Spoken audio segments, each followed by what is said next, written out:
சும்மா இருக்க கத்துக்கண்ணும் இந்த உண்மையை சொன்னா மாமோய்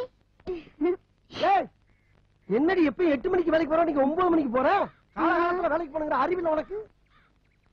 என்னங்க மாமோய், உங்க உடம்புல தெம்பிலன்னு சொல்லிட்டு உப்பு கண்டம் போட்டு குழம்பு வச்சுட்டு வந்தேன், அதான் லேட்டு. சரி சரி, காலங்கத்துல 11 மணிக்கெல்லாம் போய் மதியான சாப்பாடு சாப்பிட்டு இங்கே வந்து படுத்து கிடந்தேன். அதனால நான் சீக்கிரமா வந்துடுறேன். நான் பாத்துக்கிறேன், நீ கிளம்பு கிளம்பு. அப்போ வரட்டுமா? Pack pack pack. இந்த வேலையெல்லாம் ஏன்டா வச்சுக்கிறாத? பொண்டாட்டிய தொடறது, கட்டி பிடிக்கிறது இதெல்லாம் ஒரு வேலைன்னு நினைச்சுக்கோங்க. மத்த வேலையை தான் செய்யறது இல்ல, எந்த வேலையாவது செய்யலாம்ல. புருஷனை வேலை வாங்கிதான் நீ வாழணும்னு நினைச்ச, வாழ்க்கையில கேப் விழுந்துரும். இப்ப மட்டும் என்ன வாழுது? கல்யாணமாய் 6 மாசமா கேப் விழுந்துதானே கிடக்கு. இருக்கிற கேப்ப பெருசாக்கிறாதடி. போ வேலைக்கு, ஓடி வேலைக்கு.